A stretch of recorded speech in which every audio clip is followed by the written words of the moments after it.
Topbaş Grup Şirketler Topluluğu 1976 yılında Hüsamettin Topbaş tarafından kurulan Zimaş markasıyla yolculuğuna başlamıştır. Bursa, Demirtaş Organize Sanayi Bölgesi'nin de kurucu markası olan Zimaş, Türkiye'de ilk ve tek transmisyon zinciri üreticisi olarak sanayi tarihindeki yerini almıştır. Zimaş, Hüsamettin Topbaş'ın azimli ve kararlı yönetimiyle birçok krizden çıkmış, özellikle 1983 sonrası ülkemizin dışa açılma sürecinde öncü şirketlerden biri olmuştur. Türkiye'de geliştirilecek modern tarımın ülke ekonomisine katkısının büyük olacağını bilen Topbaş ailesi, tarım makinelerinde kullanılacak zirai zincirlerin üretimi için Türkiye'de bir ilk olan ÇİZAŞ'ı kurmuştur.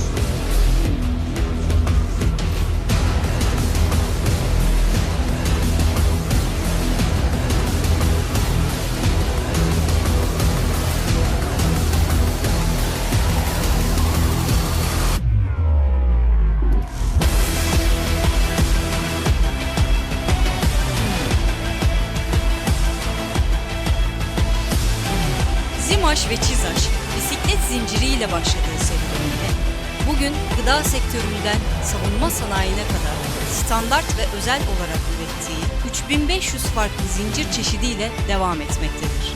1987 yılında Topbaş Grup, zincir üretimiyle kazandığı deneyimleri metal şekillendirme alanında da uygulamak amacıyla kısa adı Topçesan olan Topbaş Çelik Sanayi'ni kurmuştur. Topçesan, İleri teknoloji ile gerçekleştirdiği ham madde analizleri, sıcak dövme, soğuk dövme, talaşlı imalat prosesleriyle başta otomotiv olmak üzere pek çok sektör için parça üretimi yapmaktadır. Prosesler arası uyguladığı yüksek kalite standartlarındaki test ve kontrol işlemleriyle BMW, Renault, Fiat, Tofaş gibi dünya devi otomotiv firmalarına kusursuz hizmet verebilmektedir. 2000'li yıllara gelindiğinde Topbaş Grup, üretiminin %40'ını 24 farklı ülkeye ihraç eden, iç pazarın %85'ine hakim, 20.000 metrekare kapalı alana sahip bir dünya devi haline gelmiştir. 2014 senesinde soğuk şekillendirme alanında hizmet vermek üzere ZCF markası Topbaş Grup içerisinde faaliyete başlamıştır. ZCF, yüksek kalite standartlarına uygun olarak başta otomotiv sektörü olmak üzere pek çok sektör için özel ve standart, somun, civata, pul gibi bağlantı elemanlarının üretimini gerçekleştirmektedir.